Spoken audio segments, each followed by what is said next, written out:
তিনজন জামিন পেয়েছেন, তিনজনই স্বেচ্ছাসেবক দলের সদস্য। যে তারা যারা মব সহিংসতার সাথে জড়িত তারা জামিন পেয়ে গেলেন, তাদের অপরাধটা কি ছিল, মানে তাদের অপরাধগুলো কি জামিনযোগ্য অপরাধ কিনা। আবার অন্যদিকে নুরুল হুদা বা হাবিবুল আওয়াল তারা এখন গ্রেপ্তার হয়ে আছেন, নুরুল হুদা তো রিমান্ডেই আছেন। তাদের অপরাধটা কি, তাদের অপরাধটা কি জামিনযোগ্য কিনা, মানে আদালতের সামনে কি উপস্থাপন হচ্ছে। আমরা আসলে রাস্তার চিত্রটাই শুধু দেখছি যে মব হচ্ছে, সেটা নিয়ে কথা বলছি, একটু আদালতের চিত্রটা আপনার কাছ থেকে বুঝবো ব্যারিস্টার সারা হোসেন। ইয়ান আমি একই জিনিস বলতে চাচ্ছি যে আই মিন এই সময় এখন যেটা দেখছি এই ঘটনাগুলোর ক্ষেত্রে যে again একটা আর্বিট্রারি ব্যাপার আর কি, যে কেন একটাতে জামিন দেওয়া হচ্ছে কেন আরেকটাতে জামিন দেওয়া হচ্ছে না। আর আরেকটা বিষয় যে দেখছি যে অনেক ক্ষেত্রে নিম্ন আদালত একেবারে এই যে এখনই যে বললেন কয়েকজনের ক্ষেত্রে দিয়ে দিল, একদিকে আমরা বলতে পারি যে নিম্ন আদালত যে জামিন দিচ্ছে সেটাকে স্বাগত জানাই, কারণ আসলে আমরা অনেক সময় দেখি যে নিম্ন আদালত কোনোভাবেই কোনো সিদ্ধান্ত নিতে পারে না জামিন দেওয়ার পক্ষে, তার তার রিফ্লেক্সই হচ্ছে জামিন না দিই, আমি বাঁচি, অন্য কেউ এই বিষয়গুলো দেখুক। অধিকাংশ ক্ষেত্রে তো তাই দেখা যাচ্ছে, আগেও দেখা গেছে। আম, কিন্তু অন্যদের ক্ষেত্রে কেন একই ধরনের উদারতা দেখা যাচ্ছে না, এবং কেস বাই কেস কেন আমরা এই ধরনের প্রসেস দেখছি না? যেটা দেখছি কোনো কোনো কেসের ক্ষেত্রে কোনো কোনো ধরনের অপরাধ যখন তাদের সামনে আসছে ঢালাও ভাবে রিফিউজ করা হচ্ছে জামিন। হুম। বা অনেক ক্ষেত্রে দেখা যাচ্ছে যে মেবি ওই ব্যক্তির ব্যাকগ্রাউন্ডের কারণে জামিনগুলো ঢালাওভাবে নাকচ করা হচ্ছে, যেটা আমাদের আসলে খুব প্রয়োজন। আমরা কথা বলে যাচ্ছি সব ব্যাপারে র্যান্ডমলি এক একটা জায়গায়। আবু আলম সাহেব দেখি অনেক জায়গায় কথা বলেন, আমি মাঝে মুক্তি বলি, কিন্তু যেটা খুব প্রয়োজন আমাদের আসলে তথ্য প্রয়োজন। আমাদের কাছে সামনে ওইরকম ইন্ডিভিজুয়াল কেসেস গুলো আছে। আই থিঙ্ক কোর্ট থেকে এখন আমাদের কংক্রিট তথ্য দেওয়া উচিত যে কয়টা জামিনের আবেদন হয়েছে।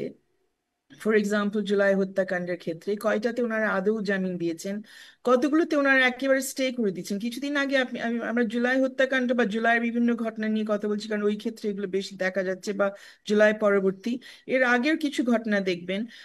জুলাইয়ের আগে থেকে আওয়ামী লীগের আমল থেকে প্রায় 100 জন মনে হয় অতি প্রান্তিক জনগোষ্ঠীর সদস্যরা, বমের সম্প্রদায়ের সদস্যরা, তারা বান্দরবন এবং চট্টগ্রাম জেলে আটকে পড়ে আছে। তাদের মধ্যে অনেকজন নারী আছেন, আবার ওই নারীদের মধ্যে বেশ কজন আছেন যারা তাদের ছোট ছোট বাচ্চা নিয়ে জেলখানার মধ্যে আছেন। ওরা ওই সময়ও জামিন পান নাই, এই সময় জামিন পাচ্ছে না। কিছুদিন আগে আমি শুনলাম 4 জনের মতো জামিন পেয়েছিলেন হাইকোর্ট থেকে, সেগুলো আবার কেন, ইনক্লুডিং একজন নারী যার ছোট বাচ্চা আছে, তার জামিন স্থগিত হয়ে গেল আপিল বিভাগে গিয়ে। এবং কারণগুলো বোঝা যাচ্ছে না, আদার দেন গুরুতর অপরাধ। এছাড়া বোঝা যাচ্ছে না উনি যে বের হয়ে ওই বাচ্চা নিয়ে এখানে আর হাজার হাজার মানুষকে খুন করবেন, উনি কি সাংঘাতিক মানে ডেঞ্জারাস একজন ব্যক্তি, নাকি ওনার কোনো সামর্থ্য আছে কোনো ধরনের সাক্ষ্য প্রমাণ নষ্ট করার? কোনো ওরকম কোনো কারণও নাই, আর কারণ যদি লেখাও থাকে ওটার পেছনে আর কোনো মানে প্রপার রিজনই নাই, এক দুই বাক্যে এগুলো, এক বাক্য না এক দুই শব্দে বলে দেওয়া হচ্ছে এই কারণে নাকচ হলো। সো আবু আলিম সাহেবের কাছে আমি একটু পাল্টা প্রশ্নটা করি। উনি আমাকে বলছেন যে আমি আইনের জগতের লোক সেই জন্যই বলি, কিন্তু উনি তো এককালে ম্যাজিস্ট্রেসিতে ছিলেন অনেক অনেক আগে নিশ্চয়ই। বাট ওই সময় আপনাদের কি বেটার প্র্যাকটিস ছিল কি না, যে তখন কি জামিন দিতেন কি মামলা টামলা দেখে? তখন কি অন্য জায়গা, সেটা উপর হোক বা সাইড হোক বা নিচ হোক মব হোক, অন্য জায়গা থেকে হয়তো চাপটা আসতো না, সেরকম একটা সময় কি এককালে ছিল বাংলাদেশে? আমি খুব একটা দেখিনি, বিভিন্ন না, সময় দেখি নিশ্চয়ই ছিল, এরকম নিশ্চয়ই প্র্যাকটিস। ছিল। মানে তখনও চাপ ছিল, বাট তখনও আপনি তো ছিলেন, সুতরাং আপনিও জানেন যে হাইকোর্টে জামিন দেওয়ার পরে নিম্ন আদালতে সাধারণত এইসব জামিন বাতিল করা হয় না। এখন তো হাইকোর্টে জামিন নিয়ে নিম্ন আদালত থেকে বাতিল করে দিয়ে জেলে পাঠিয়ে দিচ্ছে। আর আমরা যে তথ্যের দরকার নেই আপা, আমরা তো তথ্যগুলো পাই। আপনি যদি শুধু ঢাকার কথাই আমরা আলোচনা করি, ঢাকাতে কতগুলো জামিন দেওয়া হয়েছে আমরা একটা হাতে গোনা জামিন। ওই নুসরাত ফারিয়া এবং অনেক আলাপ আলোচনা যখন হয় তখন জামিন, ওই যে পরিমণির সময় একটা ঘটনা ঘটলো তখন, আর এখন এই যে তিনজনের জামিন হলো। কিন্তু মানে ওই যে ব্যাকগ্রাউন্ড যে আওয়ামী দোসর অমুক তমুক হ্যান ত্যান, কোর্টে যে অবস্থা, কোর্টে ডিম মারামারি, সেটা এখন কমেছে। ধাক্কা ধাক্কি, অপমান করা, এগুলো একটু কমেছে। বাট আমাদের নিম্ন আদালতে জামিন দেওয়ার ব্যাপারে তারা এখন ভয়ের মধ্যে আছেন এরকম মনে হচ্ছে। মানে আমি নাগরিক হিসেবে যেটা ফিল করি হুম। যে আদালতে যে সুবিচার করার জন্য জাজ সাহেবরা নেই এরকমটা আমি মনে করি না, নিশ্চয়ই আছেন। কিন্তু তারা এখন এমন একটা ভয় ভীতির মধ্যে আছেন যাতে করে তারা হয়তো এইসব জামিনের ব্যাপারে তারা যে জুডিশিয়াস সিদ্ধান্ত যেটা তাদের নেওয়ার দরকার সেটা তারা নিতে পারছে না। এই যে তিনজনের জামিন হলো, এই ক্ষেত্রেও হয়তো একটা রাজনৈতিক বিবেচনা কাজ করছে। তার তো কোন দলের লোক তারা তো পরিষ্কার জানাই, স্বেচ্ছাসেবক দলের তারা নেতা ছিলেন। সুতরাং স্বাভাবিকভাবে আমাদের জাজ সাহেবরা মনে করছেন যে এদেরকে জামিন না দিলে আদালতে কোনো একটা বিষয় ঘটতে পারে, এই জন্য তারা জামিন দিয়ে দিয়েছেন। কিন্তু সেখানে নুরুল হুদাকে আবার রিমান্ড দিয়েছেন।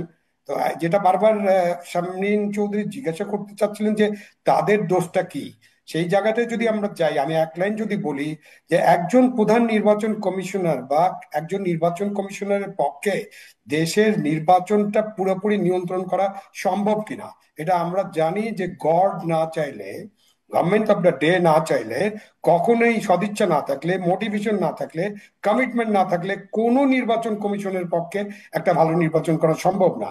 এবং নির্বাচন কমিশন যখন নির্বাচনগুলো করে তখন 12 লক্ষ থেকে 14 লক্ষ মানুষ এখানে কাজ করে, তৃণমূল পর্যায় পর্যন্ত, মানে আমি ভোট কেন্দ্র পর্যন্ত বলছি। হুম। তো সেই সব জায়গায় আপনি কতটা দায়িত্ব দিতে পারেন একজন নির্বাচন কমিশনারকে বা প্রধান নির্বাচন কমিশনারকে? আমি এটা বলতে পারি উনি এই দায়িত্ব নাও নিতে পারতেন, সেটা তার ইচ্ছা। আমি এটাও বলতে পারি উনি পদত্যাগ করতে পারতেন। কিন্তু একজন নির্বাচন কমিশনার পদত্যাগ করবেন, আজকেই তো গুম কমিশনের রিপোর্ট টিপোর্ট দেখছিলাম যে গুমের বিরুদ্ধে যে দুই একজন কর্মকর্তা কথা বলার চেষ্টা করছেন তাদের রিপোর্টও এক জায়গায় যেত। এবং সেই সময় কি ধরনের চাপ সৃষ্টি করা হতো, কি ধরনের চাপ ছিল। এবং আমি একজন প্রধান নির্বাচন কমিশনার পদত্যাগ করে বাড়ি পর্যন্ত যেতে পারবেন কিনা একেবারে নিশ্চিন্তে সশরীরে, সেটারও তো বিষয়গুলো ছিল। সুতরাং এই যে একটা আপনার আবেদন হলো, একটা অভিযোগ হলো, অভিযোগের পরে তো একটা তদন্ত হতে হবে, এবং জি, তদন্তের আমি পরে আসলে সেই যা। আইনি তদন্তের জায়গায় আবার সারা হোসেনের কাছে যাবো, কিন্তু আবু আলম শহীদ খান, আপনি যেহেতু এই জায়গাটায় আসলেন যে তার অপরাধের জায়গা, আমরা আসলে মাঠের কথা বলছি, আদালতের কথা আমি ব্যারিস্টার সারা হোসেনের কাছ থেকে শুনবো। আমরা তখন নির্বাচনের আগে শুনেছি বিএনপি তো আসলে এই মামলাটা করলো, সাবেক নির্বাচন কমিশনারদের, প্রধান নির্বাচন কমিশনার সহ এই মামলাগুলো তো বিএনপি করেছে। বিএনপির সিনিয়র নেতারা বলেছেন, আমাদের অনুষ্ঠানগুলোতেও এসে বলেছেন যে দলীয় সরকারের অধীনে যদি ফেরেশতাকেও বসিয়ে দেওয়া হয় নির্বাচন কমিশনে তবুও সুষ্ঠু নির্বাচন সম্ভব না।